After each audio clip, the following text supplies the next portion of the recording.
No ar, a partir de agora, saúde e bem-estar. Entrevistas e assuntos relacionados à sua saúde, com dicas e informações especiais para que você tenha melhor qualidade de vida. Saúde e bem-estar. O programa saudável na internet.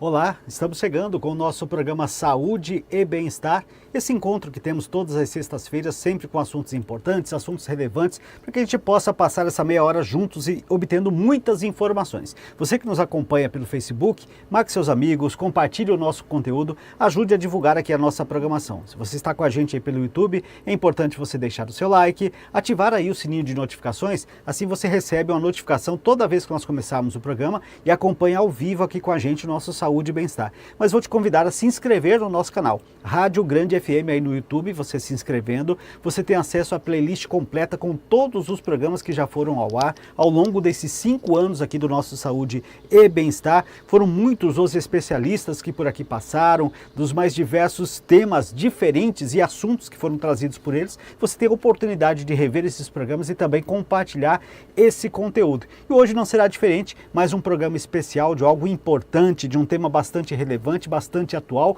que talvez possa fazer parte da vida de muitas pessoas ou de muitas famílias da atualidade. Nós vamos conversar e falar hoje um pouquinho sobre ansiedade. Vamos tentar aqui dentro do nosso bate-papo, tentar saber como vencer a ansiedade ou como ter pelo menos uma vida com qualidade, mesmo passando por esses momentos difíceis. Então vamos falar um pouquinho a respeito disso ao longo do nosso programa de hoje. E hoje quem está aqui com a gente e vai emprestar a sua experiência e compartilhar conosco esse nosso programa é a doutora Ana Dombrowski Martins. Ela é graduada em psicologia, tem atuação em psicologia clínica, especialista em terapia cognitiva comportamental e vai conversar com a gente aqui no programa de hoje para a gente entender um pouquinho mais deste assunto. Boa noite, doutora Ana, que bom a senhora estar aqui com a gente. Vamos esperar que a gente possa, dentro desse curto espaço de tempo, já que o tempo é bastante curto para um tema tão importante, né, deixar para as pessoas o quão importante é ela saber se ela está passando por um processo ou não de ansiedade, né? Seja bem-vinda. Boa noite, muito obrigada, né? É um prazer estar aqui falando um pouquinho sobre ansiedade, né? Explicando um pouco que essa questão que a gente entende que vem causando, né, muitos problemas, né? A ansiedade ela vem cada vez mais avançando, ficando cada vez mais evidente, né? Causando muito mal e vamos falar um pouquinho sobre isso, né? Vamos falar. E aliás, é até importante, né? Porque há muita confusão em relação, e até a gente quando chega aqui para a gente falar de diagnóstico, talvez a gente consiga esclarecer um pouco melhor, mas assim, de uma forma geral, queria que a senhora classificasse o que diferencia, por exemplo, a ansiedade, porque todos nós temos os nossos estresses do dia a dia, temos preocupações com algumas coisas, com algo que a gente está planejando, e aí você fica naqueles dias ali pensando em de que forma você vai resolver determinado problema. Queria que a senhora trouxesse para a gente o que diferencia essa preocupação com essas coisas da rotina, do dia a dia do estresse, para a ansiedade propriamente dita. Na verdade, assim, o que diferencia é a gravidade. Né? Nós temos, como você falou, a ansiedade normal do nosso dia a dia, preocupações com situações importantes, a gente fica realmente um pouquinho mais ansioso, mais preocupado, mas o transtorno de ansiedade, ele vem com a gravidade dos sintomas. Sim. Né? Então, assim, entra questões de muito estresse, né, de falta de ar, insônia, então várias outras coisas que vem um agravante, né? Sim. Cada vez mais graves, e aí causam perturbação, né? Então, assim, a pessoa começa a estar em um nível um pouco mais avançado. Daí causa dor, já, né? Sofrimento, entra o sofrimento. Sim. Né? Ô, doutora, e esses, claro, isso muda de indivíduo, de pessoas, esses sintomas e os modos como essa ansiedade afeta a vida dessas pessoas, a gente pode dar inúmeros exemplos, por exemplo, a senhora citou aí a perda de sono, perda de apetite, ao contrário também, a pessoa passa a comer de forma desenfreada e daqui a pouco vai ter problema de sobrepeso. Então são várias formas dessa ansiedade se manifestar que talvez a pessoa às vezes ali no seu inconsciente não tenha essa percepção de que se trata de ansiedade, né? Entra muitas questões assim, a ansiedade ela começa num nível, quando ela é mais profunda, né, você já perde o sono, como a gente conversou, um sentimento de querer resolver muito as coisas de toda forma, você começa a ficar muito estressado, num nível muito elevado, né? Às vezes inquietações. Então, quando você percebe que já está avançando muito, né, aí a gente já não consegue resolver as coisas, se distrair muito facilmente, né, se distrai muito com as coisas. Então, assim, a gente já percebe que está num nível um pouquinho mais profundo. Sim. Né? Aí já precisa procurar um acompanhamento. Um acompanhamento, isso é importante ter essas questões. E é importante dizer que a ansiedade ela é a porta de entrada ou início para outras situações mais graves. A gente vai chegar talvez no mais grave, a depressão, mas existem outras coisas também que a ansiedade pode levar a pessoa a passar. Por isso não pode ser negligenciada, né? Ou seja, a partir de que você percebe que algo já está te incomodando, aliás, outra coisa que a ansiedade, me corrija se estiver equivocado, que pode despertar nas pessoas é um outro tipo de transtorno, que é o toque, né? Ou seja, Sim. as pessoas que acabam desenvolvendo esse tipo de situação, exatamente fruto dessa ansiedade, né? Sim. E aí é a questão do controle, né? De você querer ter o controle das situações. Porque a ansiedade, ela vem do sofrimento, né? De sofrer com uma situação futura. Sim. Então, assim, o toque, ele já entra nisso, né? De querer ter o controle sobre as coisas. Sim, né? Então, entendi. a gente tem um controle. E pode desencadear, sim. E também dentro dos sintomas, a gente falou aí de perda de sono e tudo mais, mas tem reações físicas. A gente precisa dizer que a ansiedade em fases agudas, ela gera em alguns momentos crises e que leva essa pessoa, inclusive, a ter a necessidade de ser conduzida diante de um profissional, porque ela não consegue ter exatamente esse controle que lhe causa danos maiores físicos, né? Ela entra a questão da palpitação, muita dor no corpo, uma dor de cabeça exagerada. Né, muitas vezes pessoas acabam tendo questão de muita tremedeira, falta de né, ar. Falta de ar. Falta de ar é muito grande. Eu gostaria até de lembrar aqui, de colocar aqui que a pessoa que ela tem ansiedade, a falta de ar é uma sensação de morte, né, de quase morte. Então, assim, a gente percebe que é muita falta de ar. Sim. Mesmo, é uma sensação de morrer. Doutora, até para a gente entender, essa falta de ar e essa sensação de quase morte, o que é isso? É o organismo, é a mente, o cérebro tentando, entre aspas, reiniciar, vamos dizer assim, para tentar trazer a pessoa ao centro? Porque a gente percebe que essas pessoas às vezes falam que sentem as coisas, mas na verdade às vezes aquilo apenas está ligado apenas ao seu cérebro, não fisicamente. Se você vai fazer um exame, talvez não apareça aquilo que ela está dizendo que ela está sentindo. Seria exatamente isso, é o seu cérebro tentando processar toda aquela situação e tentar zerar para ver se a pessoa volta a uma normalidade? Seria um sinal de alerta, né? Essa falta de ar é uma forma de mostrar que alguma coisa está errada. Você precisa resolver uma situação. Sim. Então, assim, ela vem para te causar, para te dar esse alerta, né? Você Sim. não está legal, tem alguma coisa aí que você precisa resolver. E aí entra a questão que é emocional mesmo. Sim. Então, se você vai no médico, faz todos os exames, está tudo certo, não tem nada. Mas é uma questão de alerta, entra um estado de alerta. Entendi. E eu queria que a gente falasse um pouquinho agora das origens ou causas, né? Nós estamos vivendo e temos passado uma transformação de gerações. A gente pegou uma geração que não tinha tanto acesso a tecnologias, mas o boom tecnológico num curto espaço de tempo proporcionou isso. Nós temos também muitas mudanças na cobrança das pessoas em ter mais do que ela realmente ser. A questão, por exemplo, de estética, de pessoas que querem ser como o outro é, essa cobrança também de padrões de beleza. Tudo isso são fatores que contribuem exatamente para a geração da ansiedade? Sim, eu coloco assim, muito em evidência a questão do imediatismo, né? O que tem causado muito, que tem aumentado muito a ansiedade, porque ela sempre existiu, mas o que trouxe esse aumento é a questão do imediatismo. Sim. Né? Nós vivemos numa era que é tudo muito rápido, muito fácil, né? Você tem uma facilidade muito grande. Sim. Então, o que acontece? Quando nós não alcançamos isso, gera uma frustração. Sim. E aí a frustração vem e causa uma ansiedade, né? Vem com um desconforto. Então, o imediatismo do século XXI, né, com a questão da tecnologia, enfim, várias situações, ela trouxe essa situação que acaba causando a ansiedade. Então, Sim. hoje é tudo muito rápido. Tudo muito rápido. Aliás, esse imediatismo até do contrário também. Às vezes a pessoa ela projeta em conquistar algo, ela conquista. Só que isso também para ela deixa de ser interessante muito rápido, porque vem outras coisas na sequência também. Então, daqui a pouco ela chega num ponto que nada mais a satisfaz. É mais ou menos nessa linha que aí depois leva ela a entrar num estado de um ciclo vicioso, né? E é muita coisa acontecendo, né? Nós estamos assim numa era que tem muita coisa acontecendo. Então, você tem acesso a muita informação. Então, até a gente vê hoje essa questão, né, do Covid, tudo que isso aconteceu, Sim. nós tínhamos acesso a muita informação.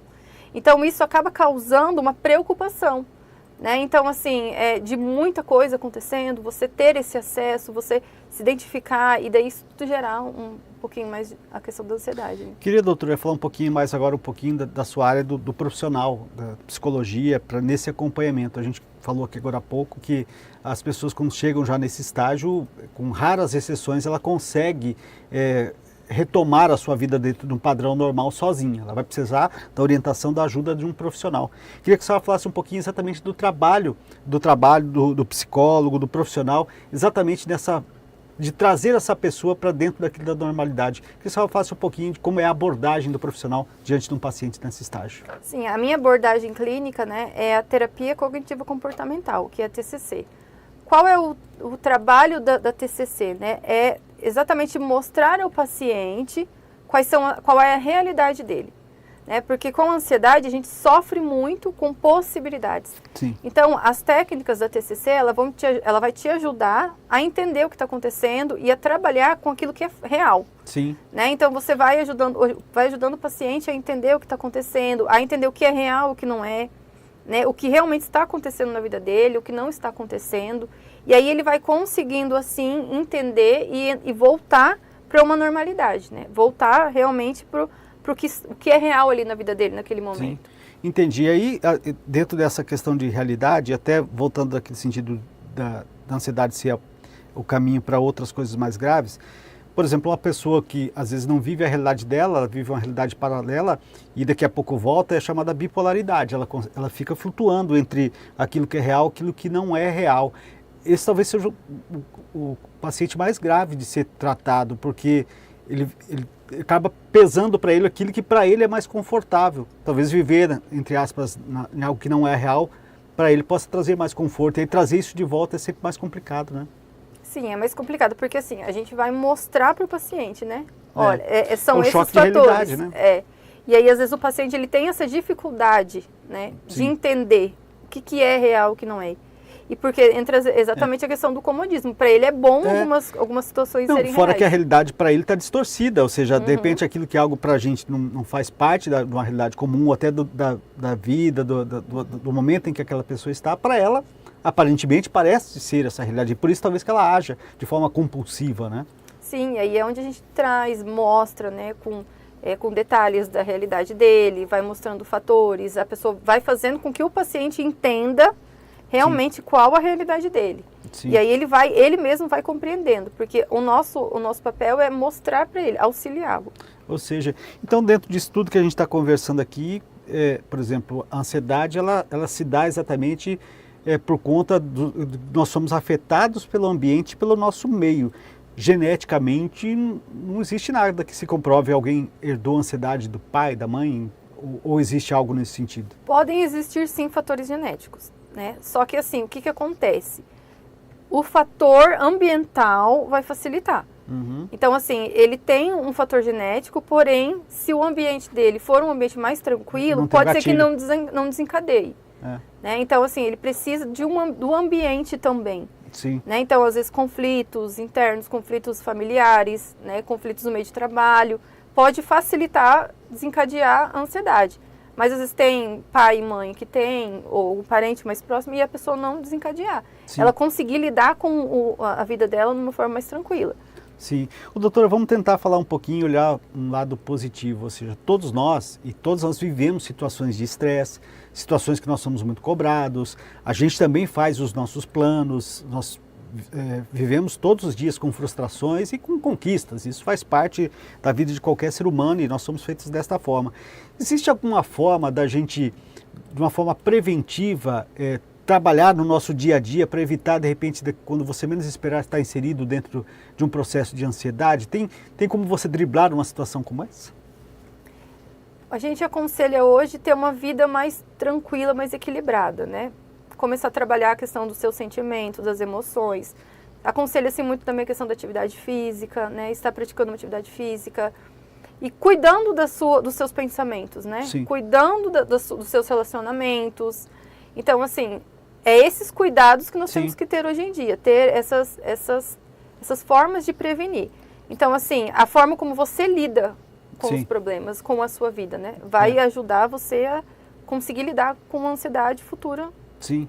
Nós falamos agora há pouco também de um mundo tão tecnológico em que cada vez mais as pessoas se socializam menos, né? Elas vivem no mundo virtual, né? E tem muitas mais relações do que as relações interpessoais. Hoje você pegar qualquer pessoa, ela tem lá milhares de amigos numa rede social e ela não consegue ter 3, 4 amigos no seu cotidiano, no seu dia a dia.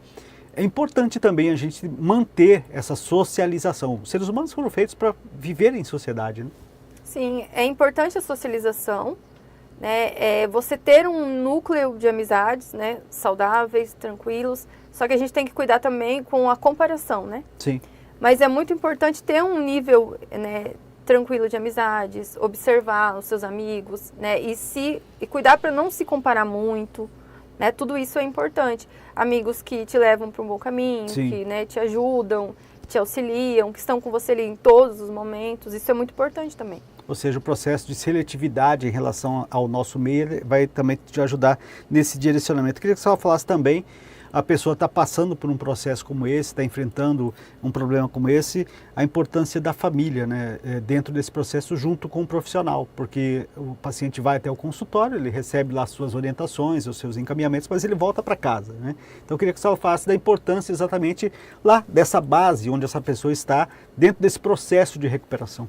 É muito importante o acolhimento, né? Entender que o que a pessoa está passando ali é uma fase, é um momento, vai passar, mas entender que ela precisa de um acolhimento. Não de muito, porque às vezes a gente tem costume de julgar. Hoje a gente fala Sim. muito essa questão, isso é besteira, é bobagem, é frescura, né? E a gente tem que entender que não, são sentimentos, a pessoa está realmente em sofrimento.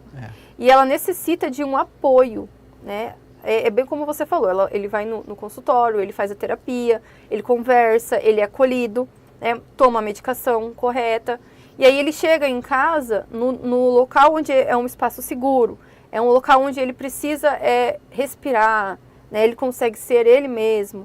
E aí, às vezes, não tem esse Sim. acolhimento, faz com que ele se desvie cada vez mais, se afaste mais, e às vezes a ansiedade aumente.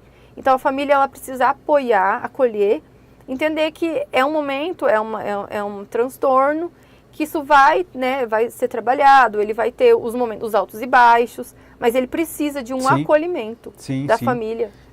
Que é exatamente a base que ele tem em função disso, né? Queria que a senhora falasse também um pouquinho para a gente do trabalho lá no consultório e dentro de determinados casos e pacientes, vocês também trabalham com equipes multidisciplinares, né? Ou seja, se houver a necessidade de um outro profissional, de uma outra área para auxiliar esse paciente, isso também é feito através desse primeiro trabalho feito por vocês como o psicólogo nesse atendimento, né? Sim, ocorre o caso às vezes de um acompanhamento com nutrição, acompanhamento com o psiquiatra, né, que é necessário.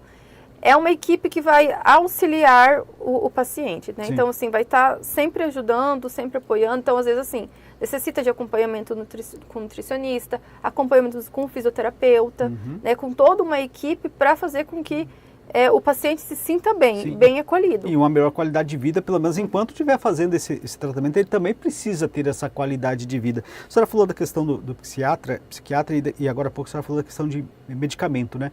O psicólogo ele não prescreve medicamentos, né? É só o psiquiatra ou o psicólogo também pode prescrever de acordo com a característica desse paciente? Não, o psicólogo ele não prescreve, é só o psiquiatra mesmo. Aí, em caso a gente vê a necessidade, encaminha para o psiquiatra, né? E aí ele vai fazer o acompanhamento com o psiquiatra também. Mas assim, na maioria das vezes, da ansiedade, para chegar no nível de transtorno, precisa de uma medicação. Sim. E aí é onde precisa do acompanhamento do psiquiatra com o psicólogo. Né? Esse caminhar junto. Sim. Porque ele vai tratar, na questão do psiquiatra, ele trata os sintomas físicos, né? Sim. Dessa palpitação, essas questões. Mas o psicólogo, ele vai ajudar ele a trabalhar na base, o que causou esse transtorno. Né? Como ele chegou aonde ele está. Entendi. Então, e tratar os sintomas. Então, é muito necessário o psicólogo e o psiquiatra também. Muito bem, esse é o nosso Saúde e Bem-Estar. Nós estamos aqui tentando desvendar um pouquinho mais sobre esse tema, que é a ansiedade, que afeta muitas das pessoas e muitas das famílias no dia a dia, que leva a casos mais graves, como a depressão, como o toque, a bipolaridade, enfim, são vários outros os desdobramentos em que a ansiedade tem como origem principal. Então esperamos que você que está nos acompanhando pelo Facebook, compartilhe esse nosso conteúdo, ajude a divulgar aqui a nossa programação, de repente as informações que a doutora Ana está trazendo aqui para a gente sejam importantes para as outras pessoas. Então compartilhe esse nosso conteúdo. Assim como você que está nos acompanhando pelo YouTube, deixe o seu like, ative o sininho de notificações, se inscreva no nosso canal e, claro, compartilhe aqui o nosso Saúde e Bem-Estar. Doutora, hoje a ansiedade já não é mais uma prerrogativa de pessoas que estão aí no dia a dia, da rotina do trabalho. Hoje a gente tem ansiedade sendo diagnosticada cada vez mais cedo, ou seja, em crianças já sendo diagnosticadas e tendo que passar por tratamento, como pessoas que às vezes já passaram por grande parte da sua vida, de diversas atribulações e conseguiram vencer, mas que chega ali na terceira idade também começam a ter esse mesmo problema. Ou seja, hoje a ansiedade já não tem mais idade, né, doutora? Não. E nós percebemos que cada vez mais crianças vêm desenvolvendo ansiedade mais cedo. Então, assim, a gente vem percebendo como vem crescendo, né, a ansiedade e cada vez mais novo. Né? E nós percebemos também os idosos, né, a terceira idade também vem desenvolvendo ansiedade, ela não tem idade. Né? Nós chegamos num nível que ela não tem idade. Tanto a criança quanto o idoso pode desenvolver ansiedade hoje, se não for cuidado, tratado. Sim, ou seja, e essa percepção, principalmente de criança, para quem tem filhos, os pais devem estar atentos. A gente vê muito isso também do próprio professor em sala de aula. Aquele que convive o maior tempo com a criança precisa enxergar esses sinais na criança para que possa efetivamente iniciar o quanto antes esse acompanhamento, né? Sim, a criança, o professor ele consegue também identificar, como ele passa muito tempo com a criança na sala de aula, ele vai percebendo alguns sintomas diferentes, né, alguns sinais diferentes na criança. Os pais começam a perceber na convivência diária, né, em questão de a criança começa a se isolar, várias questões vêm acontecendo ou fica muito mais agitado, é questão da agitação. Então, assim, a gente percebe que a criança começa a ter dificuldade na escola, de aprendizagem, dificuldade na adaptação com os colegas, né? Então, várias situações vão acontecendo que você vai percebendo que algo não está correto ali com aquela criança. Então, eu preciso buscar, né, um acompanhamento, observar, né? Às vezes a criança é aquela criança que a gente fala assim, que dá dá muito trabalho na escola, muita bagunça. É um alerta até mesmo para a escola, né, para observar. Exato. Que às vezes tem alguma coisa que não está muito bem com essa criança. Sim. Então, assim, precisa às vezes buscar uma ajuda para estar orientando essa criança. Muito bem. Doutora, claro, a senhora colocou aí que quem prescreve o medicamento é o psiquiatra, mas queria que a senhora falasse sobre tudo, porque hoje, como a gente falou agora há pouco, todo mundo tem acesso a muita informação. Você entra numa rede social, você tem alguém falando, e às vezes quando você compartilha aquilo que você está passando, você encontra alguém que esteja passando algo semelhante. E é muito comum as pessoas, até no intuito de querer ajudar o outro, olha, eu tomo tal medicamento, para mim é muito bom, você pode tomar também. Dos cuidados que se deve ter em relação a essa automedicação ou essa medicação que venha que não seja de um profissional. Porque a gente está falando aqui de algo que é muito específico e individual. Cada um tem uma forma diferente em relação à ansiedade. A importância desses cuidados para uma automedicação. Sim, porque é necessário procurar um psiquiatra. O psiquiatra ele vai saber a medicação correta, ele vai saber a dosagem certa, né? A dosagem. Então, assim, às vezes é bom para uma pessoa, mas para outra não vai ser o correto. Então, assim, cada um vai ser uma dose, cada um é um medicamento. Então, assim, é necessário procurar um psiquiatra. Então, assim, você percebe que precisa de uma medicação, né, vai procurar um psicólogo, o psicólogo vai encaminhar, então procura um psiquiatra. É necessário fazer o atendimento, o acompanhamento com o psiquiatra e também a gente recomenda o acompanhamento com o psiquiatra, né? Não simplesmente você vai lá, uma consulta, o psiquiatra encaminha e às vezes tem pessoas que já param e não vão mais. Então, assim, é muito importante o acompanhamento, porque o psiquiatra ele também vai estar desenvolvendo esse trabalho, né? Em parceria com o psicólogo e ajudando na questão da dosagem da medicação. Muito bacana, senhora tocar isso, que eu até lhe perguntar exatamente sobre isso, né? De tempos desse acompanhamento. Isso é muito relativo, né? Primeiro vai depender do estágio em que esse paciente chega lá para o psicólogo ou psiquiatra, mas também qual é a resposta que ele vai dar a esse acompanhamento. Dá para dizer assim que existem casos, talvez os mais graves, que esse acompanhamento é para a vida toda? Existem, né? Existem alguns casos porque vem da realidade do paciente. Né? Tem pessoas que elas conseguem se adequar com a medicação, resolvem o problema e está tudo resolvido, né? Agora tem pacientes que não, tem uma realidade de vida diferente, né? Que necessitam de um acompanhamento mais prolongado. Sim. Não digo que a vida inteira, Sim. mas por um longo período de tempo, né? Sim. Vai necessitar da medicação. E aí isso vai ser acompanhado com o tempo, por isso a necessidade do psiquiatra. Que ele vai dizer para você, não, ele vai te encaminhar e vai te orientar no parar da medicação, sim, né? Sim. Ou diminuir a questão de Vai diminuir dosagem a dosagem, também, e você vai reorganizando a forma como isso vai acontecendo. Eu queria que a gente falasse um pouquinho, porque quando se fala, hoje até tem mudado um pouco isso, mas muitos preconceitos e as pessoas também, o temor de ter que procurar um psicólogo, procurar um psiquiatra. Mas eu não sou louco, eu não estou louco. Então sempre teve esse estigma, esse preconceito das pessoas de buscarem esta ajuda profissional. A senhora tem visto que isso tem diminuído, as pessoas estão procurando cada vez mais a ajuda de um profissional. A gente falou no começo do programa que em algumas situações é difícil sair sozinho. Hoje ainda existe esse tabu de buscar essa ajuda junto com o profissional? Existe, né? Ainda existe. Diminuiu muito. Com a pandemia, né? A pandemia ela abriu muitas portas nesse sentido. Então o paciente começou a procurar mais ajuda. Mas assim, ainda existe. Sim. Né? Existe essa questão, eu não sou louco, né? Não preciso. Mas assim, diminuiu muito. Então assim, a procura pelo psicólogo, a procura pelo psiquiatra aumentou muito mais. E assim, essa conscientização, né? Da Sim. qualidade de vida, de buscar uma ajuda para você conseguir resolver seus problemas, seus conflitos, né? E mostrar que realmente, às vezes a gente precisa, né? E é importante. Sim. Então, com certeza, assim, hoje melhorou muito mais, né? As pessoas estão procurando, mas ainda existe.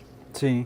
Doutora, a gente quando fala desta profissão de psicólogo, a gente tem visto também que é uma profissão que tem sido reconhecida. Cada vez mais a gente está vendo os profissionais da área de psicologia sendo inseridas em todos os serviços, em todos os setores da nossa sociedade, porque a sociedade como um todo ela acaba sendo afetada. A gente vê hoje psicólogos nas escolas, até como questão obrigatória, dependendo do que se tem, unidades de saúde tendo também esse trabalho de acompanhamento, ou seja, entendeu-se que a psicologia hoje, a sociedade como um todo já tem a exigência desse profissional em todas as partes por onde ele frequenta, né? Sim, porque como é o cuidado com o emocional, né? E nós vivemos assim, em uma sociedade que cada vez mais o número de ansiedade vem aumentando, o psicólogo ele ajuda em alguns fatores, em alguns locais, a lidar com os problemas, com Sim. os conflitos, né? Então ele vem aumentando cada vez mais os Sim. locais, né, onde o psicólogo ele pode auxiliar, porque ele vai ajudar a lidar com as emoções, né? E aí não é tão interessante que a gente vê isso, de que seria muito mais importante ou fundamental esse trabalho do psicólogo exatamente lá na escola, né, nos primeiros anos escolares, porque a partir dali é que vai se moldando esse ser humano, essa figura, e a partir dali, quando ela vai enfrentando aqueles problemas e aprende a lidar com eles, se torna um ser humano, um adulto também mais, digamos assim, equilibrado emocionalmente, né?